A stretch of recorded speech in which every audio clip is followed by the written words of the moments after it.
Hello and welcome to Indie Loop, the podcast where we keep you in the loop about the best indie games on the market because we believe that great games don't need to break the bank. My name is Matt and this is my co-host Chad. Hello.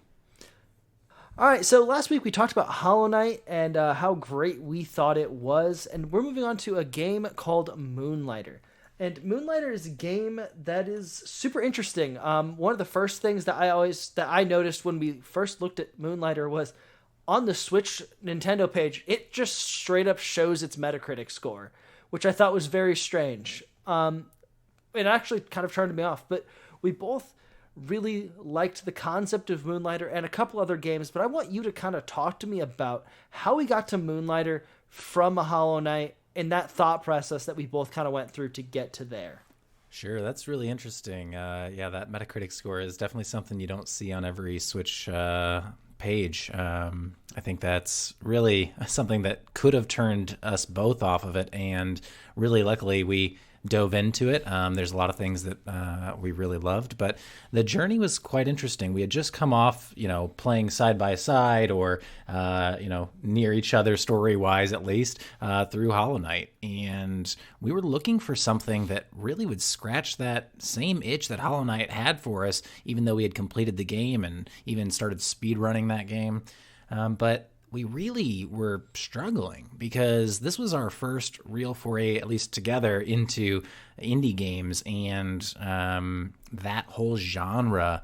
And this game in particular, Moonlighter, was one of many that showed up in a number of different lists of, top games that are like Hollow Knight or that are similar in certain aspects. Now, obviously, as we get into this, you're going to learn there are a lot of differences. But we essentially created a whiteboard, for lack of a better word there, and wrote out all of the ideas that we had.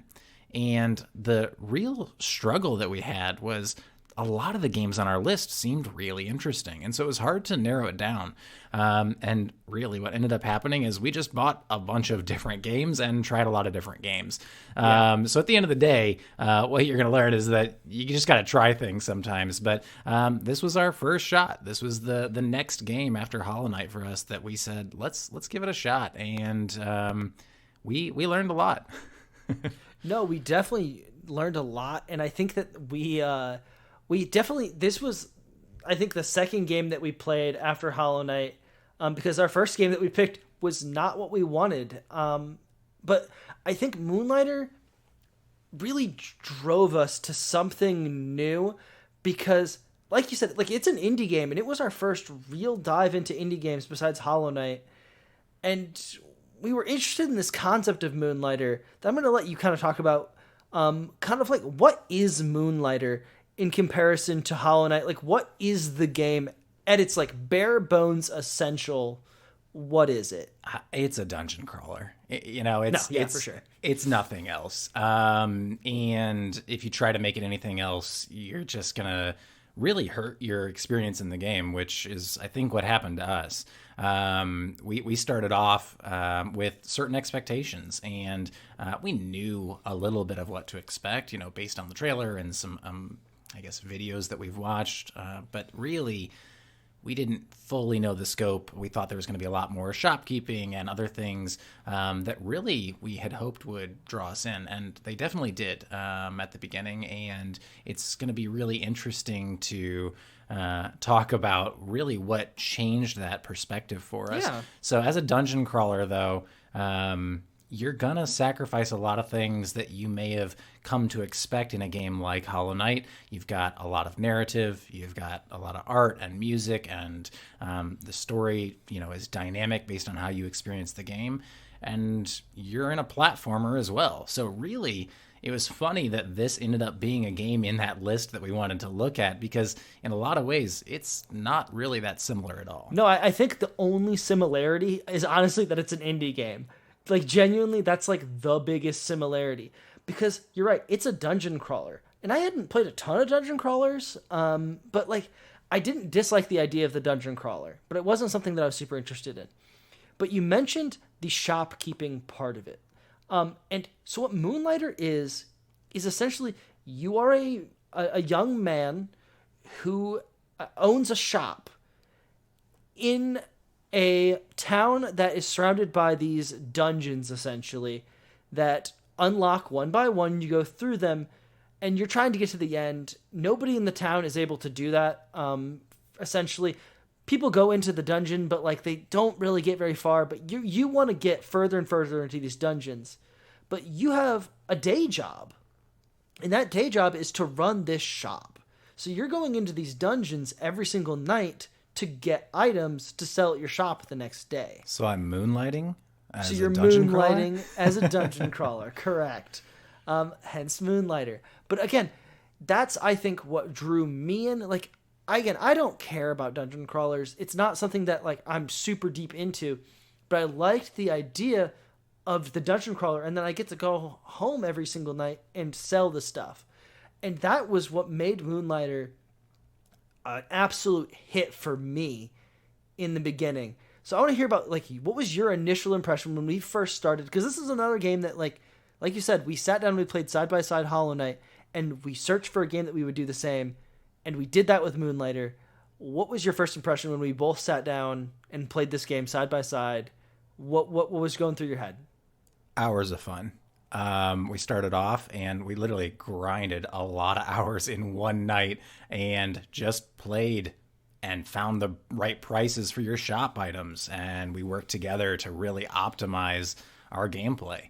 It was really exciting to jump into that first dungeon, learn the mechanics, and it felt like it taught you those in a really soft and easy way. And slowly you start to explore this world and complete your first dungeon. And as soon as you really dive into the dungeon, you start finding these really odd, unique items. You have fixed inventory that you have to deal with. And so my first impression was really just, this is all new and exciting. This is a whole new world. I'm not exploring some other world that I've been in before or some replica of something that I'm used to. This is just brand new. So for sure. And I think that was so cool about it was, like I said, like I've played dungeon crawlers, but it felt different in some way. And I don't know whether it was the style of the game, whether it was just the shopkeeping that kept me so interested, but like we both dove in, we got into the dungeon, and we got our ass kicked. And that, like, we did. We sat there and we, the first little bit, like, you don't get to go far in the dungeon before you got to dip, and you got to leave and sell your items, because you basically get to teleport out of the dungeon once you get a specific item, and you're able to leave the dungeon. For a cost, yes. You have to pay money to teleport out of the dungeon to safety, or you can get to certain places in the dungeon and it'll let you get out for free. But you're always risking that what is in that next room, because what if that room locks? And what if there's an enemy in there? Or because they're randomized dungeons too. It's not like you get to go into the dungeon and it's the same every time. It's a lot of the same enemies, but the rooms are always different. So you never know what's going to be in that next room. It might be a room filled with treasure. It might be the final boss for the dungeon. You don't know what it's going to be, and that's what makes it super duper exciting. And you have to, because a lot of those items, in addition to selling them, you get to craft them into new weapons, into new armor, and that was really cool too. Yeah, so, I think the game did a great job of giving me a reason to go back into the dungeon. Because I wanted to spend most of my time just managing my shop, making money. I was really going to the dungeons just to get more items so I could sell. That was what the dungeon was at the beginning. What's so funny to me is I feel the same way. Like, genuinely, some of the most fun I had in the game was running the shop. Like, I don't like, and I'm not sure if that was by design by the team that made this game. But I think it was. I think they really made a point to say that the shop is a large part of this story in a greater way, and it's not just it's kind of a side thought. You're in the dungeons as your primary focus. They took their time. Yeah, I think the other fun thing about the shop is it's not just setting a price and making a sale. You have thieves come in. You have investors come into the city and they want to take part in your shop. And so you have to prioritize, what are you going to spend your money on? And even at the end of the game, there are still characters that only show up certain days of the week. And if you don't have inventory, too bad. So really, you spent a lot more time managing your inventory, trying to make the most money you could so that way you could level up to go get better items. So it really did a great job of pulling us both back in, I would say. No, I agree because I think that a lot of the shop mechanic was so fun that I think sometimes it did feel like I'm going into this dungeon, I'm going to find items. I don't care about the final boss. And I think the more I think about it, I think that's definitely what they wanted because some of those items and the things that you have to craft, they cost a lot of money, or they cost a lot of materials, and it's definitely a grind. And we're gonna definitely have to talk about more about that grind in a little bit. But I really feel like we both started out in love with Moonlighter. We both were like, man, we made a fantastic choice on this next game, and we are going to spend so many more hours. We're going to keep playing this game. There's some DLC that we can buy after we beat the main game, and we're going to do that. And like, we were high on this game. We were so like, man, this game is good. Yeah, I think one of the yeah. things about the grind, though, I want to be clear here that the grind is not going into the dungeon to get more items per se.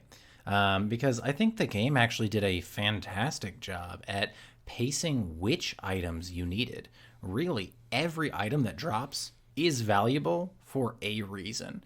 That reason is up to you how you want to play. Yeah. There's different weapons, and every single weapon requires different items to upgrade. There's different armor, and every one of those requires something different. So the grind did not feel painful from a entering the dungeon perspective. So I should start with that, I guess, just to make sure that we don't set the wrong impression. No, for sure. And like, I've talked before, at least to you, Chad. I love grinding in games. I am not somebody who dislikes a grind when the grind is good.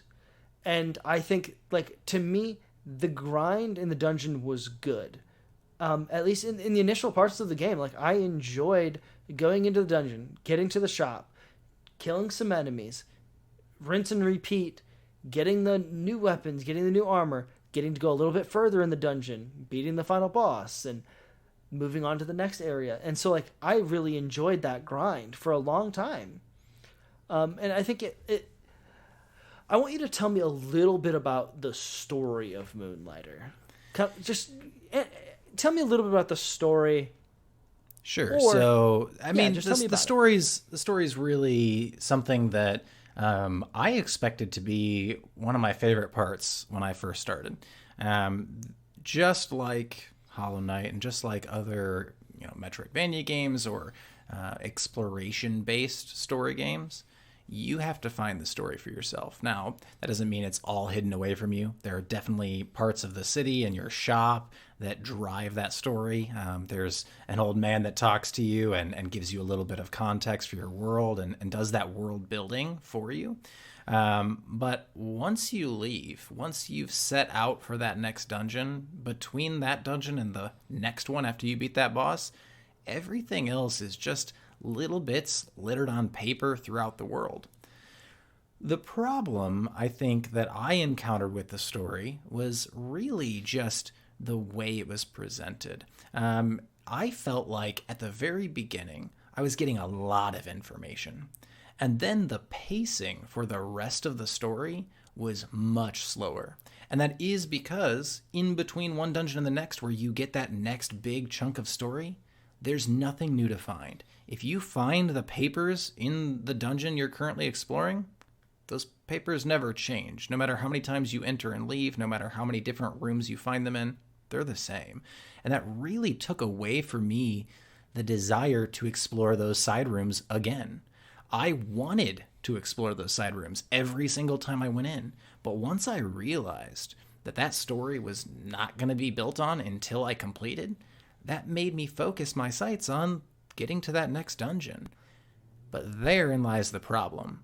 I am no longer excited about exploring the world I'm in. And when you're setting your story to be based on exploration, I think you're going to find that people get either really caught up in the exploration or they completely focus on the wrong thing, which is beating the game essentially to get that story. and now I've not explored your world at all. I've not spent time in it that you wanted me to spend in it. And so I think that was really the area that the story felt lacking for me. I liked the premise. There was nothing about the story that made me go, wow, that's bad storytelling. It was really just the pacing. And in order for me to get more of it, I had to grind. And if I was grinding, I was just doing it to get to the next level to find that story, and I then stop exploring your world. So that was my perspective, at least.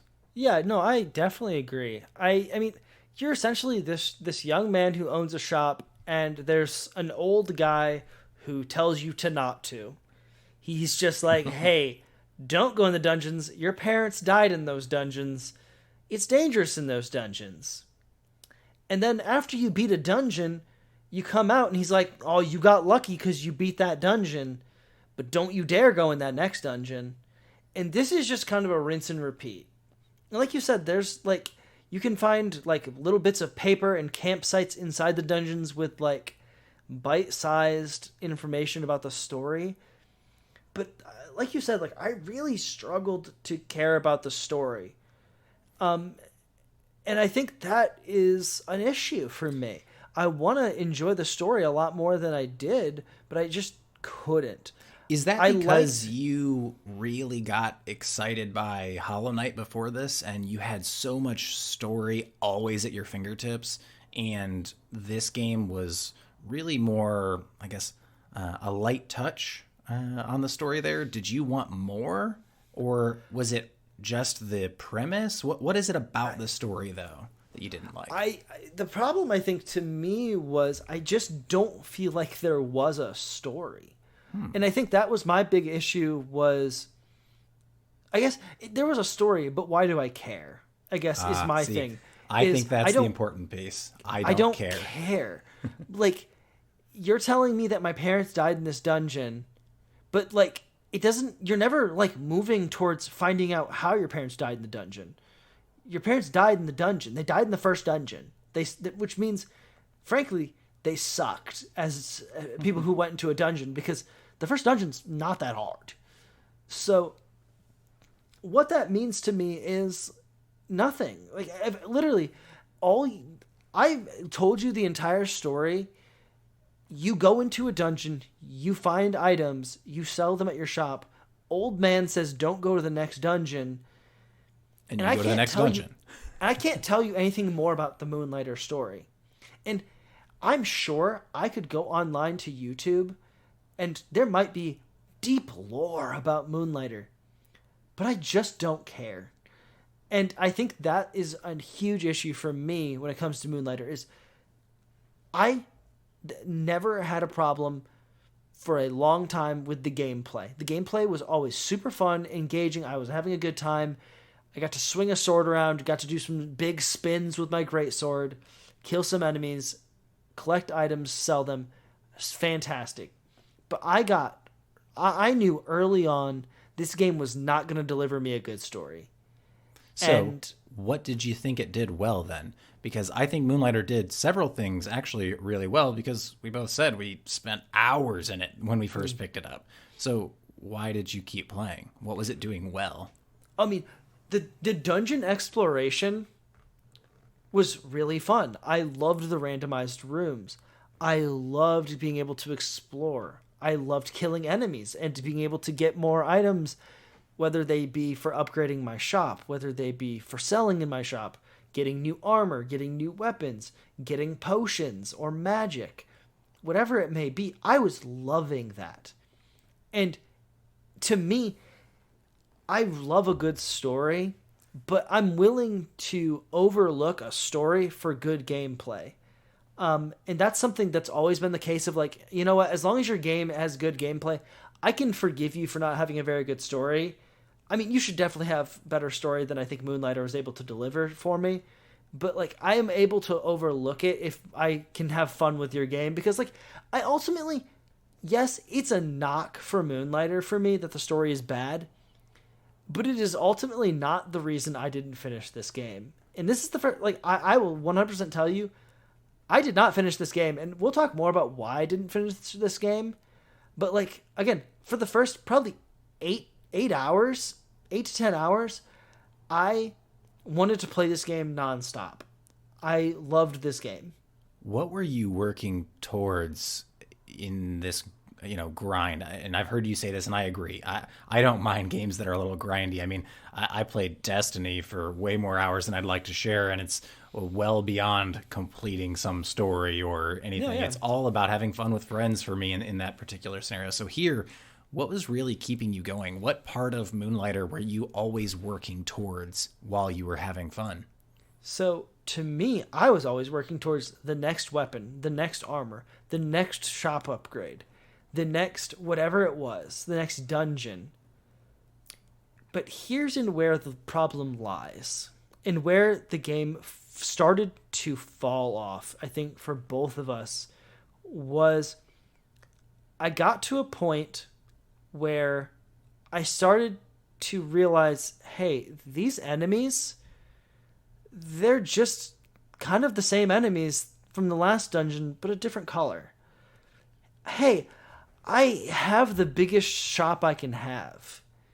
Hey, I have the next weapon already because I've sold so much in my shop that I have $3 million. So I don't need to make money ever again. So the shopkeeping comes out of the game. And so I just started to look at the game and say, oh no, I'm running out of things to do, and I'm too good. I'm too powerful.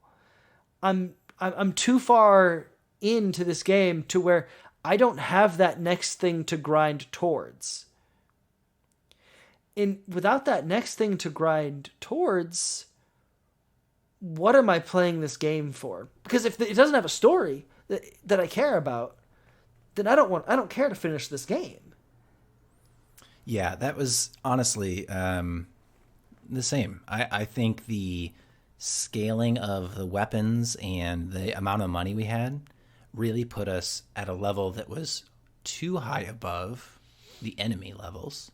And yes, some of the enemies were the same. I mean, I would say that we could both agree that the lava dungeon, at least, was a little bit more unique and stood out from the others.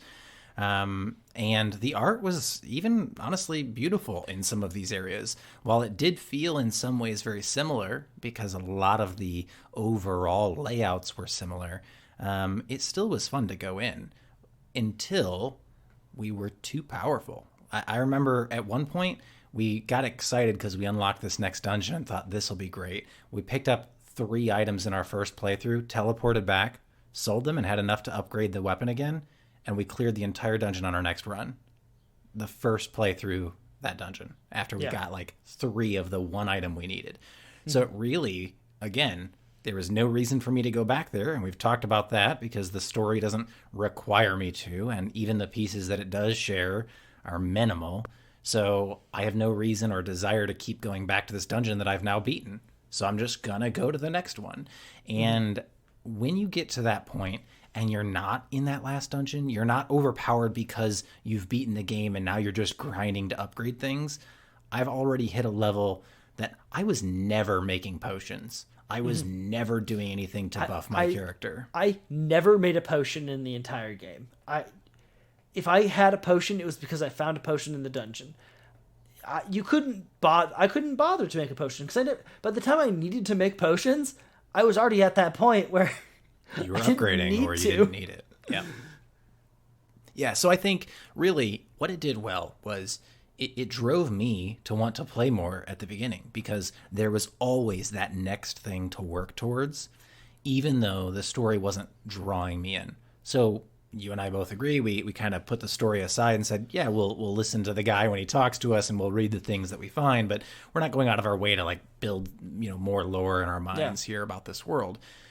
But the moment that grind was no longer difficult and instead was just a trivial action and I couldn't do any more in my shop, which you admitted was your favorite part of the game, now you've hit this cap where there's nowhere else to go, then why not look into the DLC, right? You've said that, hey, there's more content. Maybe that would have solved the problem. And I'll kind of answer for you here a little bit. I think it's because we hit that level before we even beat the main game. So what's the DLC going to add other than more of the same? And I think that's why we dropped off there.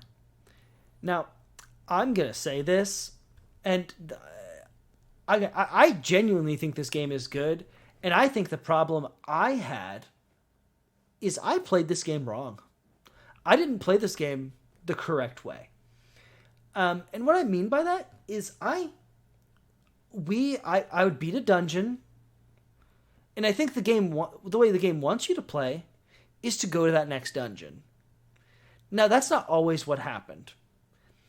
And I think that's part of it because we were playing side by side and we didn't want to go to the next dungeon without the other person.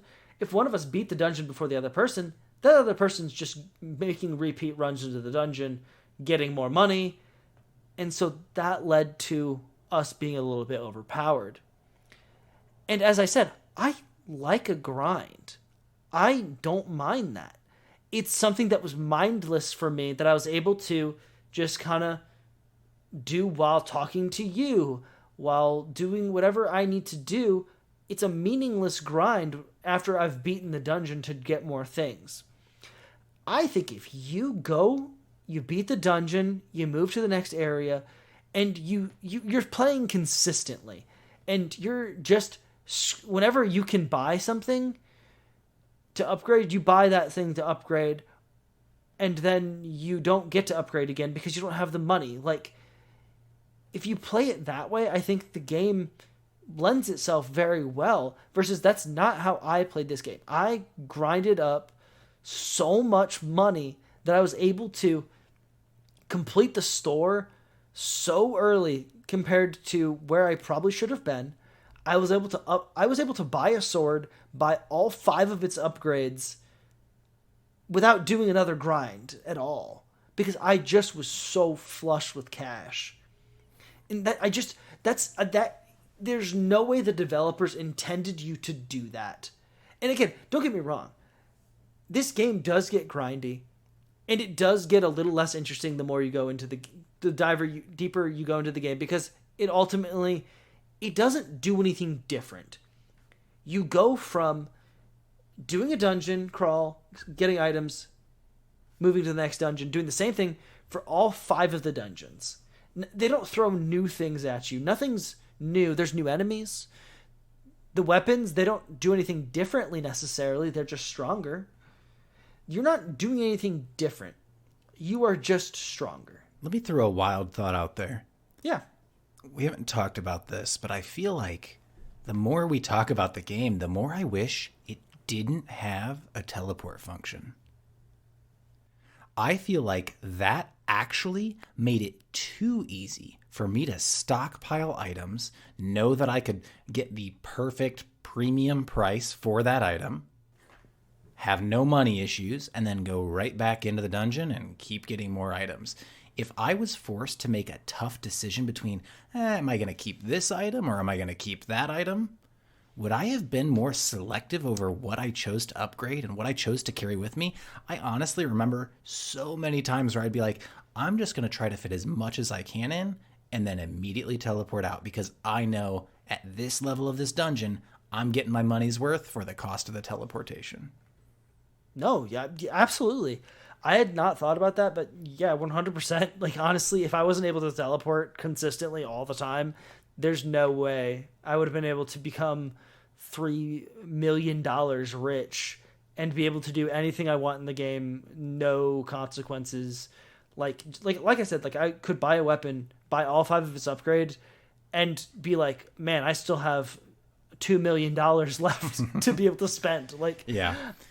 And I think that is honestly something that, it just occurred to me, but they really did try to deter you from using the teleportation willy-nilly, because there is a fee for using it. And that fee goes up the further you get into each individual dungeon, each layer you're deeper, as well as each individual dungeon gets pricier than the previous one. So I really think they tried to deter you from that. And I think that there was this, special effect essentially in your backpack where certain items would be depleted if they were in the wrong slots and things like that to try to drive you to manage your inventory more effectively.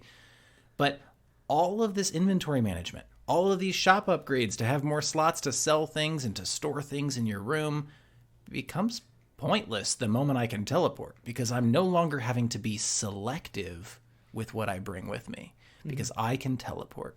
And that cost is always going to be worth it, because even if I have to lose half of the value because I teleported, I'm still making money.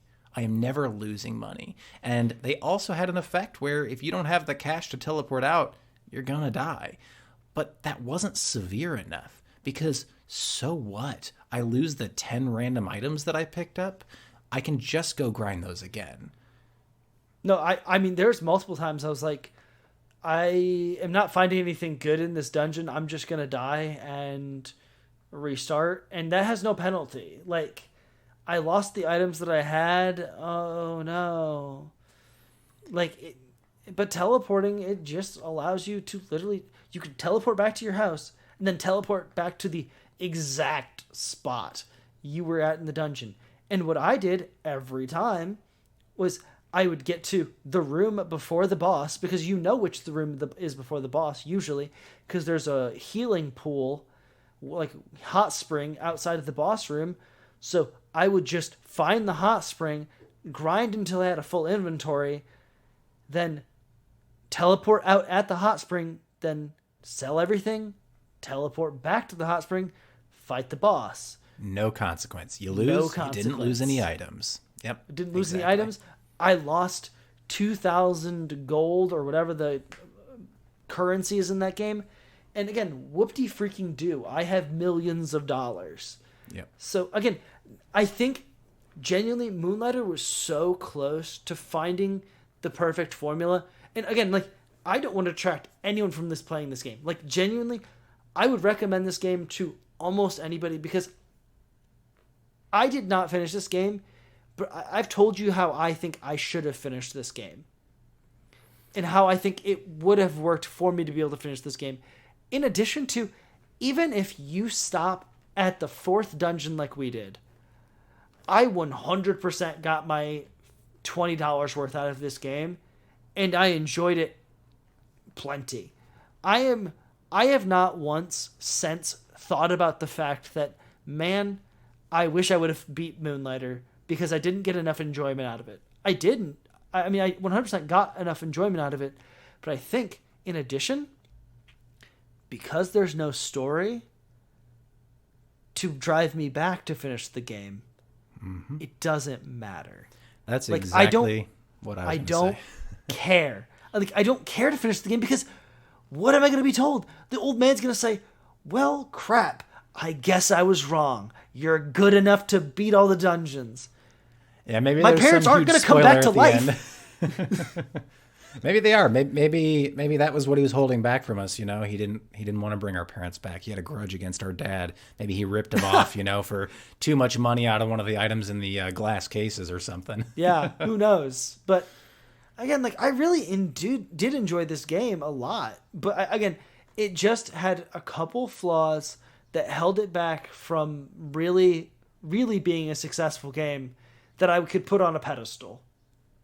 Yeah, I think it's a game that I have very few memories about unless I see it in my, game library. And then I go, oh yeah, that was a lot of fun while it was fun. And I think that fun is still something that, like you said, who would I recommend it for? I don't know if I'd say everyone should play this. I think if you like dungeon crawlers and you want a spicy, change to that pace where you have a shop and you get to be a little bit more hands-on with the items you find rather than just dumping them off at a random vendor back in the village, then this game would be a great change of pace. You would really enjoy it. And if you're someone who doesn't really like dungeon crawlers, you might get enough out of the shopkeeping. Honestly, I think, Matt, that's where you were at. You enjoyed the shopkeeping more than any of the other elements.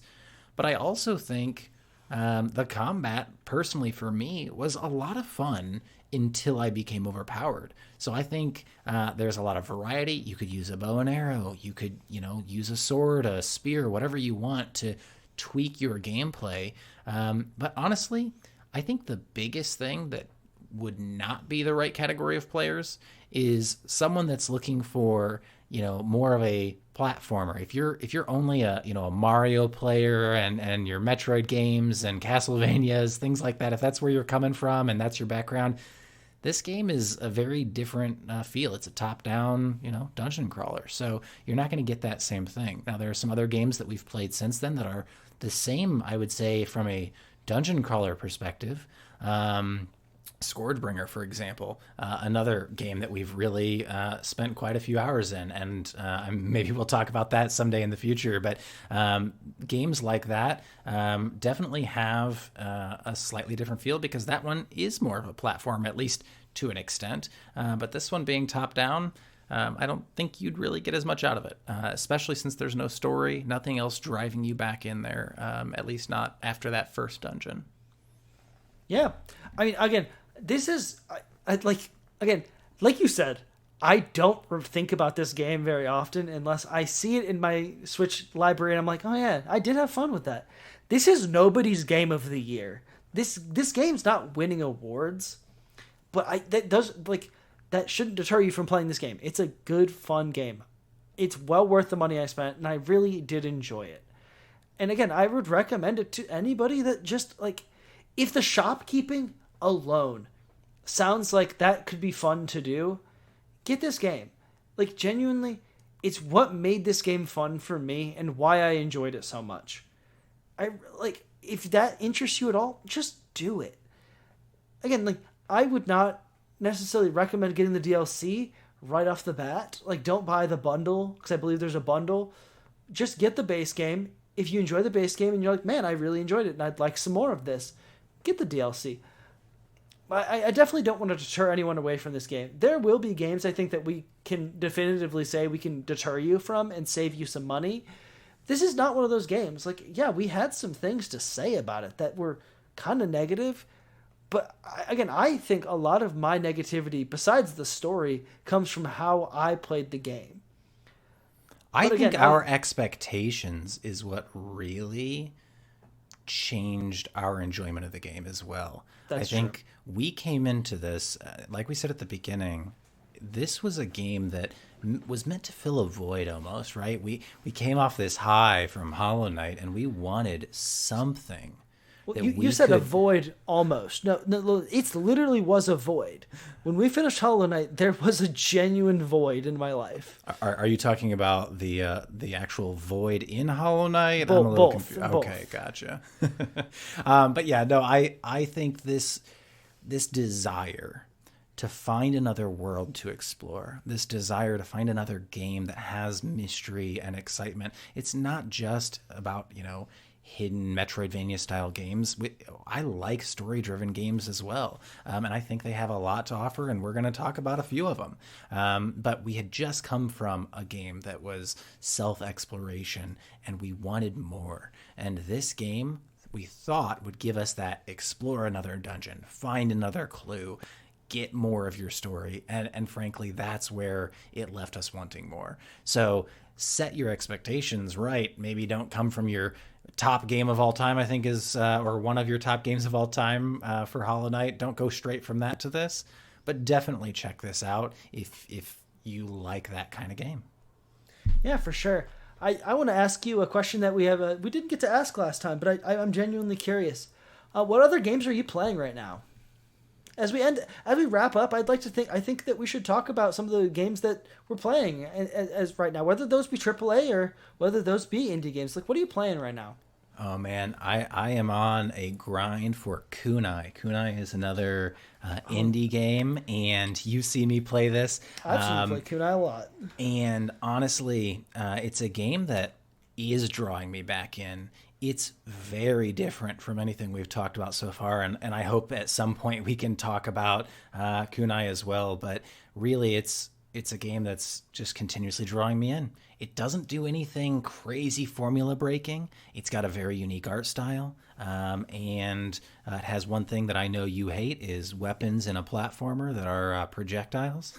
So we'll come back to that at some point. A personal problem, but definitely a game that I'm enjoying, and frankly, that's the only indie game that I'm, I guess you could say, grinding away at right now. Yeah. But I don't see it as a grind at all. I'm also playing, a lot of Bowser's Fury with my wife, and we're playing a lot of other games on different consoles. I'm actually jumping into some Steam games later today, so there's a lot out there. I did a little humble bundle, mischiefness, I guess, and bought 500 games for $5 or something like that. So I got a few to get through in my library. That's a couple games. Yeah, me and my wife just finished It Takes Two, which is from an indie game studio, but is published by EA. But it's a great game if you like kind of a co-op type of gameplay. Couldn't recommend it enough. It does kind of fall just shy out of the requirements of being a true indie game.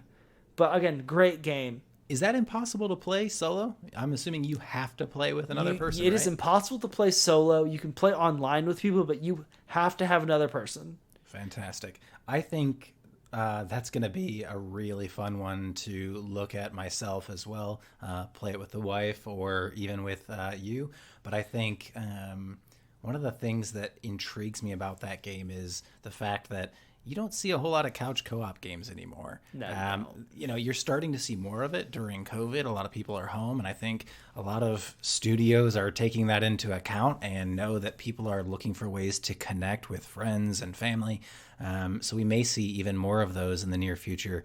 But right now, I am craving more games like that, and I think that's why we're doing this podcast. We want to share games with you and with each other, and we hope that we've told you a little bit about Moonlighter and maybe piqued your interest. Maybe we've turned you off from it, and either way, I think it's great for you to make your own decision on what kind of gamer you are and how you want to play. Yeah, so as we finish up Indie Loop this episode, I want to give you a bit of a preview for our next episode, as it's a big one. We're going to rumble here on Indie Loop. We're going to be talking about the first game where Chad and I stand very divided on this game and how we feel about this game. I've had many discussions, many arguments. I'm very passionate about it. He's passionate about it. His wife's passionate about it. We're talking about Celeste. I don't think it's that great of a game. And I know you're wrong. And Chad knows I'm wrong. And we're going to talk about why I don't think Celeste is that great next time on Indie Loop. But thank you for joining us, and I hope you have a great rest of your day. Thank you for listening, and we will be here next week to bring you the best indie games on the market. Thank you so much from Indie Loop. See you around.